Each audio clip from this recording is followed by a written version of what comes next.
Nowadays, we're all juggling work, school drop offs, events, appointments, and everything else. So, flexibility in education isn't just nice to have, it is essential. And that's what makes K 12 powered schools such a fantastic and valuable option. It's tuition free. You heard that, free. Accredited online public school for kindergarten through 12th grade, and it's designed to fit your real family life. With K 12, school happens wherever there's internet, whether that's from the comfort of home, a grandparent's house, or on the go between activities. It moves with you. Students can follow a daily schedule that fits their learning style and your family's rhythm, all with the support of certified teachers who are trained specifically for online education. Plus, there are online clubs and social events so kids can still connect and build confidence no matter where they're logging in from. See why more than 3 million families have chosen K-12 to empower their students. Go to k12.com/ngm today to learn more. That's the letter K, the number 12.com/ngm. k12.com/ngm. Welcome to the No Guilt Mom podcast. I am your host, Joanne Crone, here with the brilliant Bree Tucker. Why, hello, buddy. How are you? We get to delve in today, Bree, something that comes up as a question so much in our balance community and in the No Guilt Mom community with moms. It's screen time. Screen time, screen time. I would say that's, and from my background of being in early childhood and everything, this is a question that every parent has, not just the No Guilt Mom community, but I mean, even people that are working with families and working in parenting, we know that the recommendations we're giving are not solid because this is a whole new world, and technology is so fast.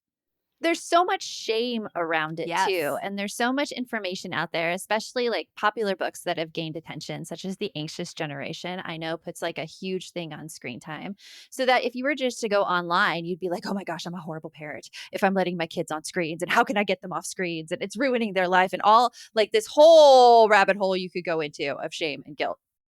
I would almost say, like, where there's a people seem to think that they have the right to judge other people on their screen usage. Mhm. I mean, honestly, look at it. People, we're getting a glimpse of a screen relationship with other families when we see them. It's never the full story. I would hate for anybody to judge me on a snap second with my parenting.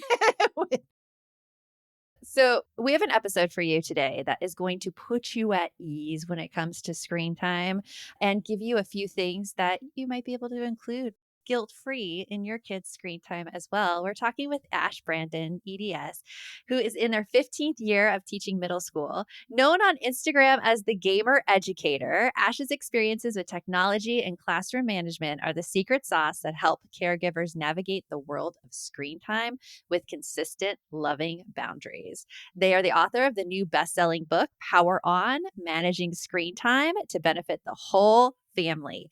And we are so excited to dive into this conversation. So let's get on with the show.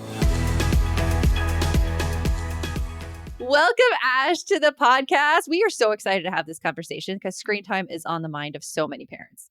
Oh, I'm so glad to be here. Thank you for having me. And I can't wait to delve in.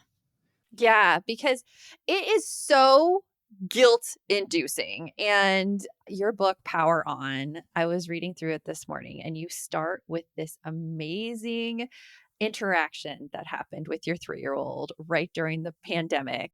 Tell us about that. Yes. So I had already been kind of in this world. I hadn't started my Instagram account yet, but I had definitely been in this world of, tech and education and kind of thinking about it differently.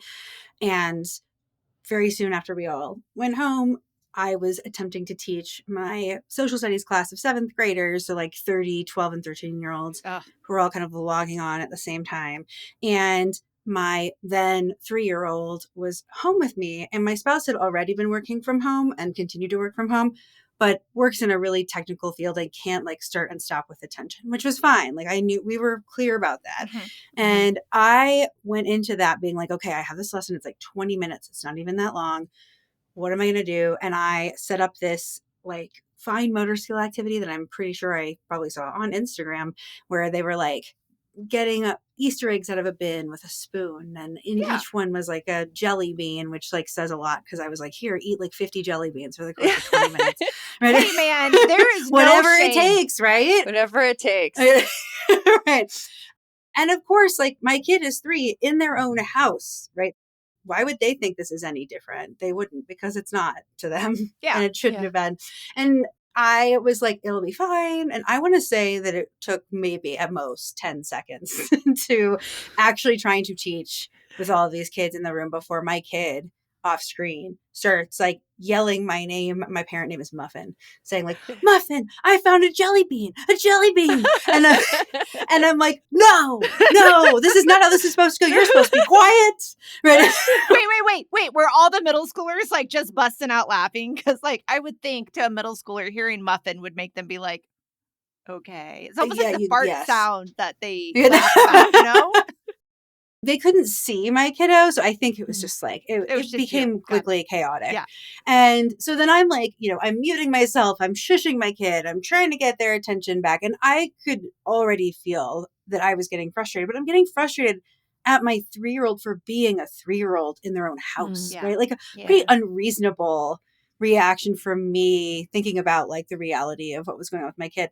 And as things clearly were not going to get back on the rails, my spouse sort of opened the door to the office and sort of ran into the room, like threw our tablet and headphones at my child, and then like ran back out. And my kiddo put their headphones on and started playing on their Fire tablet that we had like pre-downloaded some stuff. I Yeah. knew it would all be safe. And my first feeling was like, I failed. Right. Mm. My first feeling was like, well, I shouldn't have needed to use a screen because it was for me. And that was a very like Oh. telling and crystallizing moment for me, because I thought like, well, wait a minute. The other adult in this household didn't have an ounce of issue with Mhm. using a screen to get a need met. Like, why am I doing this to myself? Yeah. And it really made me think about the way that we talk about screens. Like, we'll often say like screens are tools. And I think we really mean that as screens are tools for kids. And I Mm. think like, oh, there's tools for kids to learn or engage or, do something academic or enriching. And I don't think we're as likely to say that screens are a tool for us. But in that case, it's like, well, if I had not, or if my spouse had not used a screen as a tool, what would have happened? Like, Yeah. I would have gotten more frustrated. My students wouldn't have gotten the education they needed. Mhm. My kiddo would have been getting increasingly snapped at for being 3 in their house, Mhm. right? Like Yeah. no one's doing anything wrong here. So if I had not used a screen, like, or if we had not used a screen, it's not like that would have been a better situation. Mhm. Everyone would have ended up worse off. And so in that moment, I was like, oh, okay, if screens were a tool that I get to utilize, then that can also improve the life of my kid, right? They're getting a more regulated parent. My students are getting to learn with my full attention. Yep. I am getting my full attention where I need it to be. Maybe this is what it means when we say screens are tools. And that was a very like reframing moment for myself. I love You're that. absolutely right. Like Yeah. all of the guilt too that we put on ourselves, because I have thought from time to time, especially when my kids were younger, that, oh my gosh, I should be able to do this without a screen. Why aren't I able to do this? Not even giving any importance or like justification to, hey, I have a job I'm trying to do. I have like focus I need to maintain, because nothing makes you worse at your job when your focus is pulled every 5 minutes by your child needing Well, something. and let's add in that frustration that you're feeling. Like nothing can make Yeah. it harder for you to do it when you're not only are you being pulled in different directions, but you're also feeling your blood pressure rise. You're already at that agitated state. I mean, at least for me, we know that Brie has a short fuse. When I'm Mhm. frustrated, I don't have a lot with it. So, yeah, I would not be able to get anything that I don't. I don't. Yeah, I don't. Well, you open your book, Ash, by saying that the right amount of screen time is what benefits your whole family. So, like, how did that instance shape what you did the rest of the pandemic when you were teaching online and you had to entertain your 3-year-old? Yeah, that actually ended up starting a big part of like the relationship that my kid has with screen time even now, is that allowed me to say, well, I don't teach every single day synchronously online at that time. Mhm. So I still think I could utilize this half an hour, because at that point, that was like kind of our only break, right? We really weren't going anywhere. Right. So every day from like 11 to 11:30 before we ate lunch, they started having 30 minutes of tablet time. And again, it was like, I'm still around, right? I could see what they're doing. I vetted Mhm. all the things, but it was 30 minutes also for me to do what I needed to do, which may have been emails or catching up with a student, and it may have been vacuuming, and it may have been making lunch and just getting some of that stuff done. And sometimes it was like, I'm going to sit and scroll my phone, because Yeah. Mhm. also like it's okay to just have a break. Like leisure is also valid. And that's also a valid Leisure use of is screens. valid. Yes. Right. Right. You don't have to be productive all the time. Right. And that goes for kids too, right? If people are like, but were they playing something educational and enriching? It's like, look, I'm not saying we want people to do whatever on screens without any sort of supervision, Yeah. but like, it's also okay for them to just have fun, Yeah. right? Like, Mhm. that's fine too. Everybody deserves leisure. And so that was what really started that becoming such a consistent part of our day. And that half an hour was a huge reset for us, because then I was able to come into lunch and the afternoon with my kiddo having made a meal that wouldn't have been possible otherwise, having being more present and regulated. And so my kid was benefiting because I was getting some needs met. Therefore, I could show up and be a better parent for my child. And I just don't think that's a way that we're often thinking about it when we think about screen time. Yeah. Absolutely not. Yeah, here at No Guilt Mom, we talk about the best mom being a happy mom. So, like, getting needs met, like, that is the way that you could show up as a parent. And using screens as a tool to do that, it totally makes sense. You mentioned a little bit there about the leisure time and the games. And this is something that is not talked about a lot when it comes to screen time, because you always hear that, oh, it's the content and everything has to be educational if you're on screens. And I want to dig into that right after this. Okay, does anyone else open the holiday bin and think, oh my gosh, these decorations again? Oh my god, yes.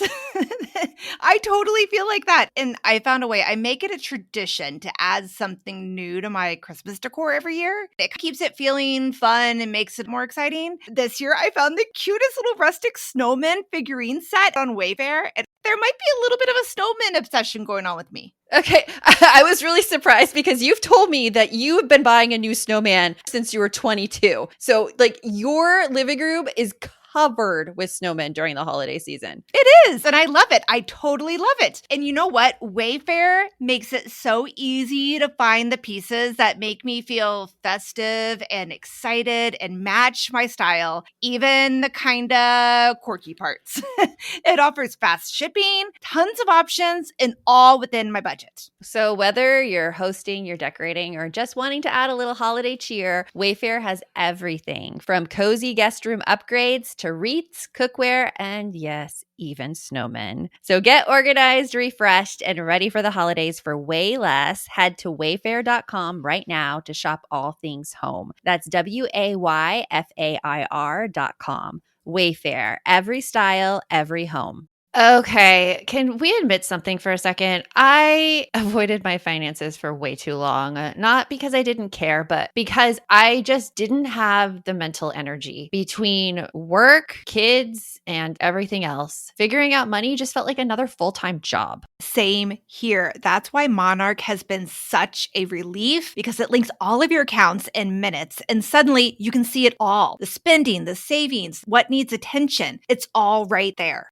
Feel organized and confident in your finances with Monarch, an all in one personal finance tool that brings your entire financial life together in one clean interface on your laptop or on your phone. And right now, just for our listeners, Monarch is offering 50% off your first year with code NOGUILT at monarch.com. And the best part, no spreadsheets, no complicated setup. It's actually designed for people like us who are busy, they're tired, and trying to make smart decisions without spiraling into a shame spiral we know so well over here. So if you've been putting this off, this is your sign. Don't let financial opportunity slip through the cracks. Use code NOGUILT at monarch.com in your browser for half off your first year. That's 50% off your first year at monarch.com with code NOGUILT. Every Who down in Who Newville liked the holidays a ton, but where to get great prices on gifts, they had no idea. None. They searched and they searched for great gifts under $25. Gifts for spouses and friends and even their toddlers.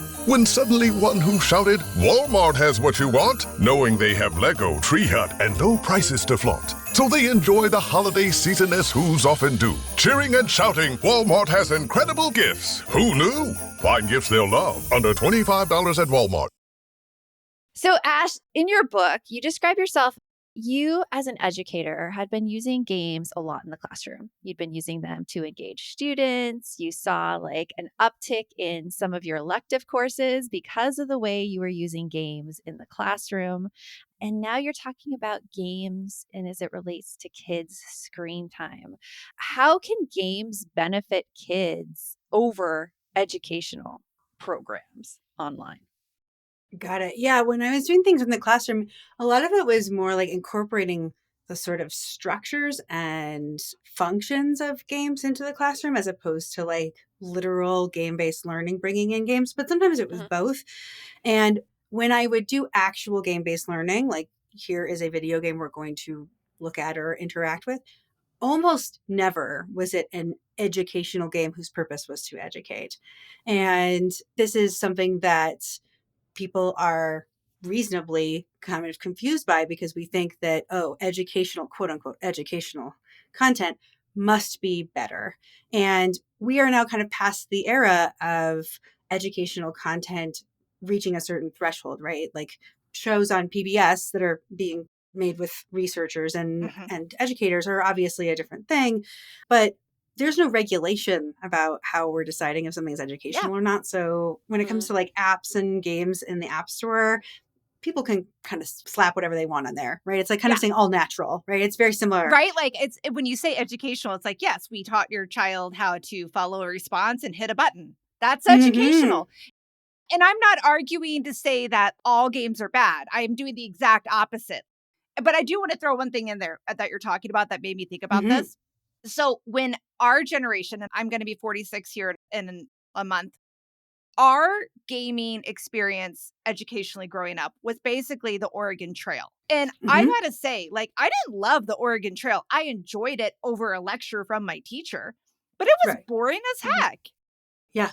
And what's really funny is that educational games rarely are actually psychologically set up the same way that entertainment games are, because Mm. entertainment games have to make you want to keep going Hmm. for its own sake, right? Like, so they have to make it compelling and they have to make you want to play, and they honestly have to be hard. Yeah, they had to make you think. Yeah. They feel it challenging. Right. If they Yeah. don't have a challenge, you're going to be like, well, this is a waste of my time. Right. Like they have to be compelling with making you feel in control or skilled. It's not just like flashy graphics or whatnot.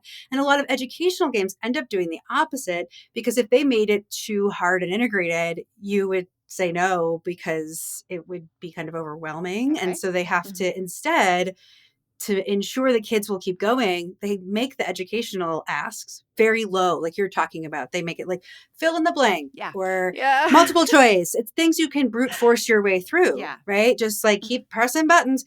And then what they end up doing is they end up rewarding kids with some sort of, often some sort of like actual game component. Like, oh, if you answer these math questions, now you can do some Do the Mm. fun maze. thing. Yeah. Right, exactly. Save the Yes. princess. They're And that's not how entertainment games work, Yeah. right? Like if you were to boot up even like a Mario game, right? Like if you were playing through a level and you like successfully jumped over a fire pit and it was like, good job, here's 10 coins. You'd be like, oh my God, oh I my would gosh, yeah. fantalizing, right? Like Oh, yeah. you wouldn't do it, The challenge right? is jumping over the fire pit. Yeah. It's like failing 10 times and then be like, yes, if I get right here to the edge and then press the A button and then boom, I'm over. Yes, Yeah, that's it. exactly. And what I think is also really interesting is, and I bring this up in the book, is that the audience who's being marketed to Mhm. when it comes to making educational content is not kids, It's the parents. right? It's the parents. Yeah. And because the parents are the ones buying it, Yeah. the parents Mhm. are the ones who are going to buy it. So the best educational games are ones that really feel much more like you're playing, because that's how learning actually takes place. Like we talk about play-based learning all the time, and how play is the Mhm. learning of childhood when kids are really little. True. And yet, when we look at games that we hope are going to be academic or educational, what would an average adult think that would look like? Worksheets, right? Like answers, fill in the blanks. Yeah. That's really, really low level, right? And if a kid were to get something wrong or correct, honestly, that doesn't actually tell you if they know why it's right or wrong, right? Mhm. Whereas a lot of entertainment games are going to involve more of that experimentation, because it's not as focused on the output, and it's more focused on the experience. And so you can often find a lot of great crossovers, or at least look to, what I think is really important is to look to the skill that your kid Mhm. is Working on, working on. right? And the skill may be like something super abstract, but if you notice that your kid, I don't know, in the middle of fighting an enemy, suddenly changes their weapon, right? Mhm. Like even that, we could say like, how did you know to do that? What did you notice? Why were you reacting that way? Because that there is a skill of strategic thinking, or Mm. Solving. taking in input, Yeah. or like receiving feedback and adjusting what you do. And if I come in going, well, video games are a waste of time, right? I am not going to notice those things. So a True. big part of the book is talking about being neutral, so that we can notice things like this. Because if I notice this, I can then make my kid notice that. And then that also helps me make it so that my child might go, oh, I thought I was only good at playing Super Smash Brothers, but it turns out actually, It's building these mm, strengths. exactly. And Yeah. then kids are seeing, oh, I actually could have, like, just as I made that split decision in Super Smash Brothers, I can do the same thing when I'm playing hockey. And suddenly the scores change and other players come in and I can react the same way. And when we view it neutrally, we can help them see the crossover into other parts of their lives, which Mhm. helps them kind of get out of that siloed view of it. Like it all works together when we can kind of come in with What neutrality. I'm hearing is we get to actually help our kids find the education in any Yes. aspect and activity that they're doing. But I want to like put the like brakes a little bit on this about finding the education in every activity, because there is a point where, I mean, I get this with my kids too. I do try to find the education in every activity and they get real tired of it. Well, So Sure. it's like there is like a little boundary, I think, between making everything educational and I Good think point. more what Yeah. you were saying with like leisure, allowing that space for fun. A lot Yes. of moms today I know we talk with don't know what they find fun anymore. And I think that one of the things that we do to our kids, we kind of pass this along, is we try to make their things not fun and educational. No, I mean Mm. it, thinking that like we need to be productive and educational. yeah, Yeah. I'm laughing at the reality of it. Like Yeah. Yeah. nobody Yeah. can squash the fun faster than an adult trying to find the textbook educational aspects of something. That is a really good point. And Yeah. yes, I'm glad you said that, because I think the asterisk I would put on that early example is that sometimes a lot of this is our own observation. And sometimes it's like tucking it away for later, Yeah. right? Yeah. Where it's like I can survey and like kind of vaguely take note of these things. And that doesn't mean in the moment I have to be like, did you see that right there? That was strategic thinking, right? Like, That would so but- be me, and Joanne knows it. I would be would I not? I'd be like, see what you just did? You just did X, Y, Z. And then they're all like they're like, yeah, I'm done. I think that right. like Yes. a big thing though that comes from this is the aspect of motivation, because like as a teacher, one of the great methods to teach with is to use metaphors and drawing comparisons between things. So like you said, Ash, with they're playing a hockey game and they might not know what to do next, or maybe they're down, comparing that to their success in video games really shows them how yes, they do have the skills, and builds their confidence as well. So I think it's a really powerful thing. Yeah. And sometimes, we talk about trying to, connect with kids and make sure we're talking to them about their interests. And I think, especially if we're not someone who is maybe feeling as literate in things like video games or screens, that can feel hard. So Mhm. even if it's just maybe tucking something away and going like, oh, I saw you were working on something today. Like, what was that? Right. Just even using it as a way of having a conversation, or wow, like I saw you kept working at that today until you finally did it. That's amazing. Have you been working on that a long time? Just a way of just bringing it in. And we don't have to make it a whole, like, I'm dragging out my soapbox to talk about all the Yeah. value. Right. But Here's it's my TED talk on video right. games. Right. Let me give you point 1, 2, and 3. Right. But it's a way of showing our kids that we notice and we care. Right. Yeah. Yeah. And making it clear to them that, hey, maybe I don't literally sit down on the couch and play with you, but like I still care that you are interested in this because I care about you. And that goes a long way. Yeah. That does go a long way. That is my sudden interest in football. That is why I Mm. like just being interested in what kids like. I mean, my son just asked me the other day if he can get Madden 26. That is his current video game of choice. That's what he likes to play. I have no idea how he plays it because I really don't really know the ways of football so much. Asking lots of questions though. Yeah. Just like I do, like with students who play actual sports, I know nothing about. Nothing. Yeah. Right. Like I know nothing about lacrosse. That's what But I if was it's- thinking. That was my Right, but- same sport. We don't have that in Arizona. We don't have it. Yeah. If a student plays lacrosse, like I'm still gonna ask. I'm gonna be like, "What position do you play?" I don't even know if there are positions. Like, are you on a team? Like, What do you call the I will thing show that you interest. hold? Exactly. The stick with the net. Right. Is that like called your stick? Like, what is it? Right. Right. Just as we do that with their in real life interests, right? We can Yeah. do the same with their on screen interests. My questions about football. I'm like, so what position does Travis Kelce play again? Mom, stop talking about that. You don't know. I show how uninformed I am just by knowing one player. I'm getting better though. One thing that we want to do now, Ash, is let parents know how they can use this, how they could put it into their daily life. And we're going to go into that right after this. How do you top your love for your cat? With a cascade of decadent savory gravy over a mouth-watering mousse pâté. Fancy Feast gems. 2 gourmet pâtés in one convenient pack. Simply peel and plate to reveal a pyramid shape that makes eating delightful and pamper her with an experience as extraordinary as she is. Turn the everyday into the extraordinary with Fancy Feast gems. It's the Smucker's Uncrustables podcast with your host, Uncrustables.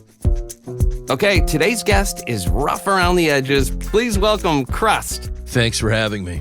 Today's topic, he's round with soft pillowy bread. Hey, Filled with delicious PB&J. are you talking about yourself? And you can take him anywhere. Why'd you invite And we are out of time.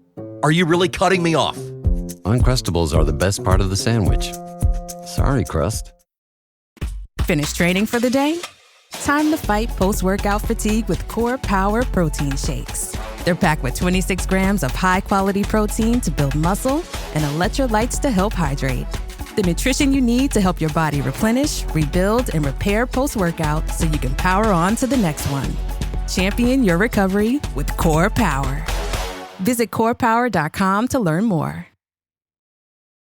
So a big concern that I hear, especially in our balanced community, is when kids play video games, sometimes they come off very overstimulated and parents are complaining that, oh my gosh, they won't do anything if they won't get off their video games. Like, how can we look at video games in a way, because you say to look at them with neutrality, but how can we manage this situation where kids might be overstimulated, but we know that possibly video games are giving them the right thing? Like, is it game by game basis, or how would you begin to approach this?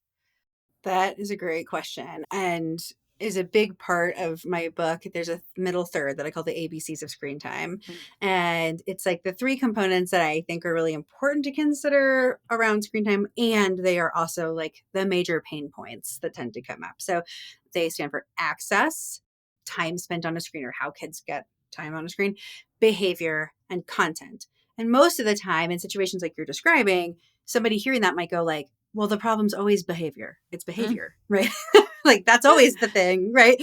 But in what you're describing, like, yes, we can say that the problem is they're getting like overstimulated or dysregulated, and then it's hard to end. Well, that could be genuinely behavior, and that any screen for any amount of time would be producing that behavior. But in all likelihood, it's being impacted by access and amount of time and or content. So what helps me in those moments is to think about like, what is the need right now? Like, what is the purpose that this screen is serving?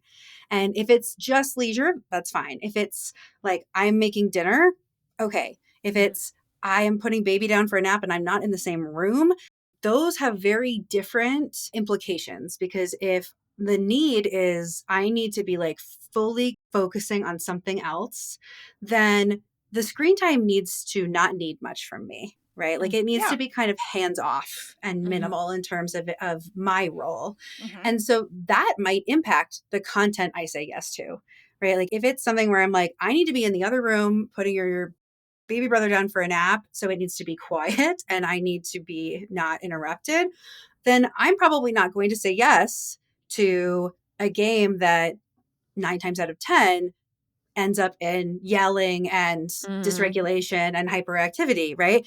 And for some people, that might mean they're putting on a movie. For other people, movies, they're just going to get distracted and start being loud. So, like, figuring out that sometimes be experimentation and knowing your kids. And sometimes it's trying it. And if it doesn't work, using that as information. Because I think our tendency is to go like, oh, I knew it, and throw our hands up and be like, it's the screen's fault, right? It's Well, the fault of the game. it's not hard to say that because in general, society, like we're getting fed constantly, constantly. Mm-hmm. Screens are bad. Screens are bad. They're causing ADHD. They're causing ADD.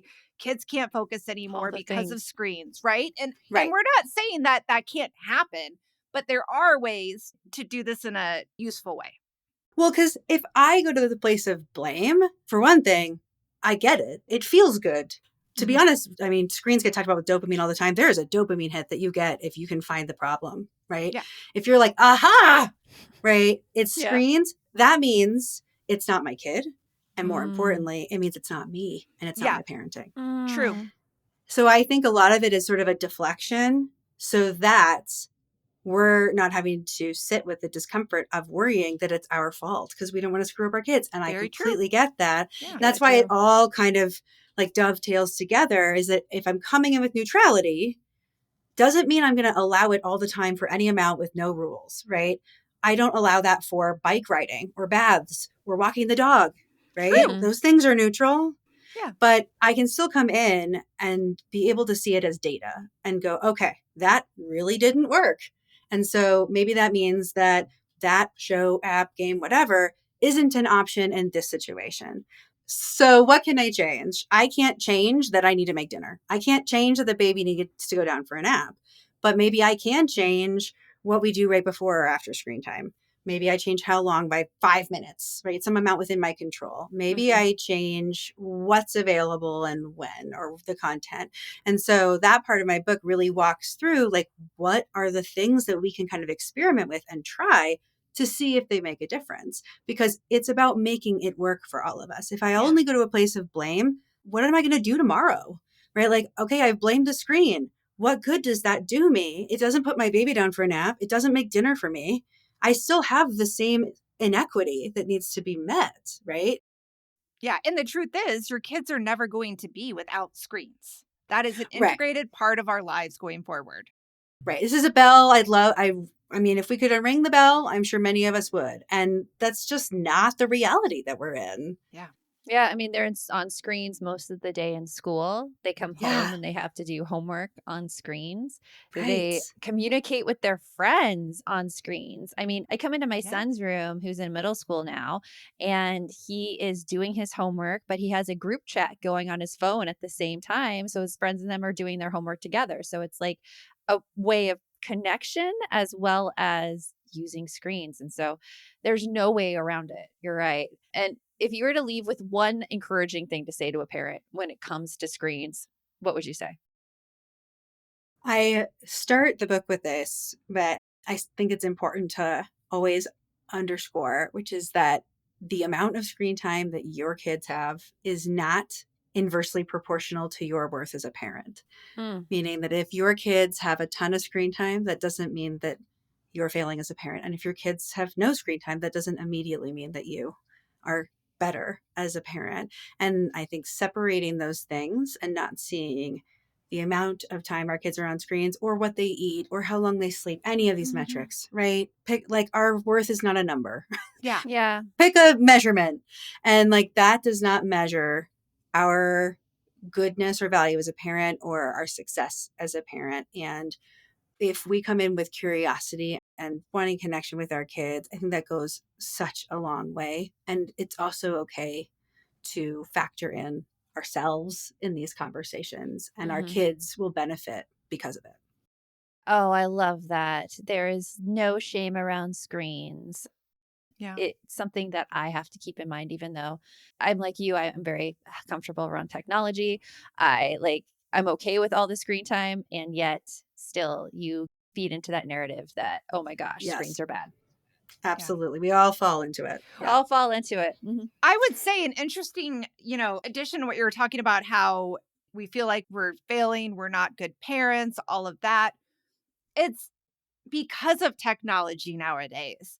We weren't so concerned about that, I feel like, further back in time. And because Stranger you Things parents, are you talking about? Like, even further back than that, because we weren't so connected and able to be so out there, and where other people, we can see what other people are doing and we can judge ourselves against them and they can judge themselves against us. Like, that's one of the pieces that we know about like technology that has made us so much more it's anxious true. about it.